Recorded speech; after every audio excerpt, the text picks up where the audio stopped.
Hi guys! Good afternoon and welcome back to my channel. So ayan, medyo late na tayo mag-vlog kasi it's almost magsi-6 na ng gabi.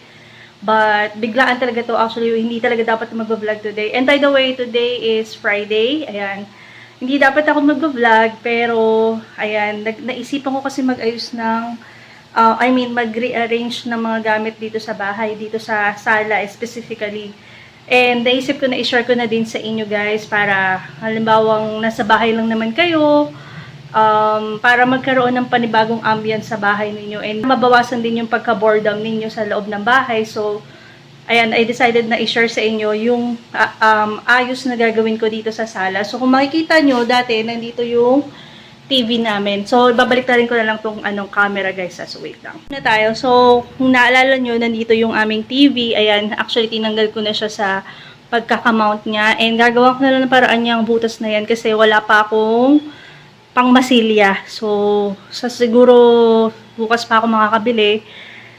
Gagawa ko ng paraan yan. Tapos, itong kitchen, actually, ito yung baking area ko. Ayan, kung mapapansin nyo, ito, doon siya galing, nilipat ko na dyan.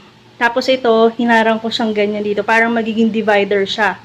Ayan. So, nag-iisip pa ako kung ano yung magiging pinaka-division. Para, as in, specifically, ito yung magiging sala namin. Ayan. Ayan. So, yun yung iniisip ko. Pero, bahala na kung ano yung actual na gagawin ko dito sa bahay. I-share ko sa inyo. Tapos, pasensya na makalat. Ayan. So, maraming kalat dyan, pero mamaya, I'm pretty sure na mawawala sila dyan. And, nandito na yung TV. So, ayan, dyan na talaga siya. Tapos, nilagay ko na yung cellum na plan ko doon. Ayan. Wala akong biniling bagong sofa or anything. Lahat ng meron akong gamit, yun lang yung magiging resources ko para dito sa bagong mukha ng aming, sala. So tara guys, simulan na natin ang ating makeover dito sa aming sala.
Hi guys! So ayan, finally I'm done. Ayan, ito na po yung finished product ng aking pinaghirapan. Grabe, medyo nahirapan ako mag-isip talaga dito. Pero ayan, sobrang nai-inlove kasi ako sa mga plants ngayon. Kaya I decided na parang i-tropical, minimalist yung aking ide-design. Ewan ko kung na-achieve ko yun. Pero ito yung pinaka gustong-gusto kong itsura dito sa sala namin. Kasi parang ibang vibe siya ngayon. Parang nasa ibang dimension ako ng mundo. So, ayan. Tapos, yung mga fake plants, ayan. Fake plants muna yung nilagay ko dito, guys. So, lalapit lang ako. And so, fake plants muna yung mga nilagay ko dito kasi yung mga iba kong plants, hindi ko pa nare-repot. So, bukas ko pa siya ayusin. Tapos, ayan. Wala pang pot din. Tapos, yun din. Yun is yung sensation plant. Tapos, ito yung 7 fingers. Tapos, yung aking, ano ba to? Aloe vera, ayan. So, yun yung aloe vera ko. Tapos, nilagyan ko lang ng rug. Tapos, yun, yung sangkalan yun, guys. Tapos, yan. And, yan, yun yung itsura niya. Tapos, dito naman tayo sa pinaka main attraction. So, ito yung sala. So, nilagay ko dito sa likod banda yung aking fake plants. Tapos, ito yung sinasabi ko na kasama dun sa binili ko na party equipment. So, yan, kasama yung pati yung nandoon. Yun, kasama yun. So, nilagay ko siya dito parang semi-accent, ganyan. Tapos, nilagay ko na rin yung mga plant ko dyan. So, yun yung photos plant. Ito yung, ano ba to? Peace lily. Tapos, nakalimutan ko yun. Tapos, ito yung bacularis. Tapos, naglagay din ako dito sa aming center table ng golden photos. Tapos, dito naman is yung snake plant. Ayan. So, kung mapapansin nyo, ito pa rin yung luma naming sofa kasi hindi pa kami nakakabili talaga. Tapos, guys, ayan, kung nakita nyo, maraming butas yan. And wala pa ako kasing mabibiling, or wala pa akong masilya dito. Masilya ba tawag doon? Yung potty, yan. Wala pa ako noon sa ngayon, kaya gumawa lang ako ng paraan para hindi siya visible. So, ayan, yan ang naisip ko. Marami kasi akong ganyan yung screen na yan kasi galing sa tindahan ko. So, ayan. Nilagyan ko na lang ng mga pictures. Ayan. Tapos, itong hanging plant ko. Ayan, nilagyan ko dyan para may accent din. And, ayan.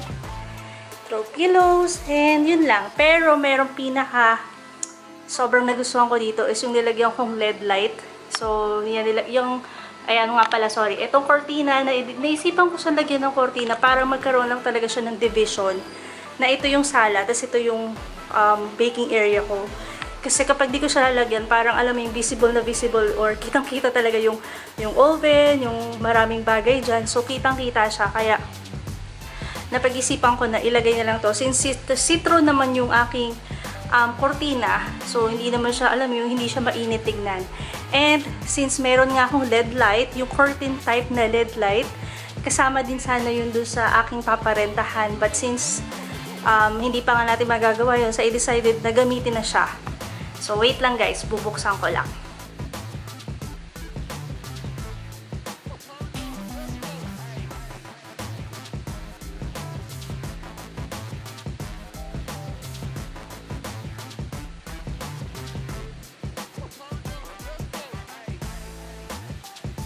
So, ayun na guys, diba? Sobrang ganda ng vibes niya, as in, ewan ko guys, pero sobrang relaxing. Ito, may ilaw pa kasi dito, pero pag pinatay ko pa yung ilaw dito sa kabilang side, sobrang ganda niya. Ilalapit ko lang kayo. Eh, di ba? Ang cute! Oh. Sobrang, promise, nare-relax talaga ako. Hindi ko na-expect na ganito siya, yung fairy lights. Oh, di ba? Curtain type kasi yung LED light na yan, kaya talagang nag-match talaga siya. Actually, pang event talaga yan eh. Binili ko lang yan sa Shopee ng around 500 yata, guys. Ayan, di ba?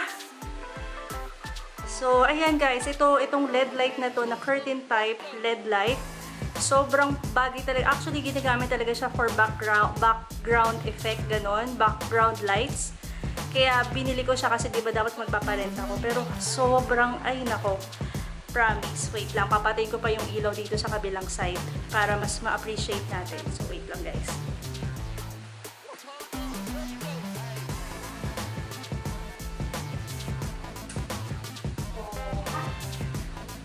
See? Sobrang, ewan ko, parang sa ibang dimension ako ng mundo, guys. Sobrang nakaka-relax na. Oh, promise, hindi ko na-expect na ganito yung kakalabasan ng aking makeover dito sa sala. Ayan, sobrang cute. Promise. Ayan. Oh, diba? Ayan. And guys, so, ayan guys, finally natapos na tayo and ang ganda, promise. Natutuwa talaga ako dito sa nagawa ko. Parang ngayon lang ako nakagawa ng ganito na sobrang na-relax ako after. So, ayan guys, dito ko natatapusin ng aking vlog for today. Maraming salamat. Sana worth it yung panonood nyo dito sa aking makeover dito sa sala. Eh, sana naka-inspire ako sa mga may balak na mag-makeover din sa bahay ninyo.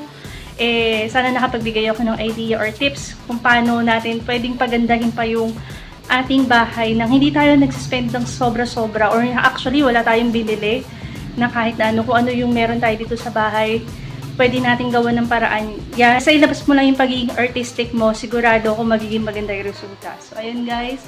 And, stay tuned kasi i-makeover ko din yung CR namin and yung kwarto namin sa taas. So, abangan nyo yan guys kung ano naman yung design na gagawin ko. Sa mga hindi pa nakaka-subscribe dito sa akin channel, please do subscribe to my channel if you like this kind of video. Please give me a thumbs up kung gusto nyo pa akong gumawa ng mga makeover thingy sa loob ng bahay. Just comment down on the comment section below and please click the bell button para updated ka pag may bago akong upload. So there you go. Thank you so much for watching. So again, stay at home, pray hard, and don't ever forget that God is so good all the time. See ya!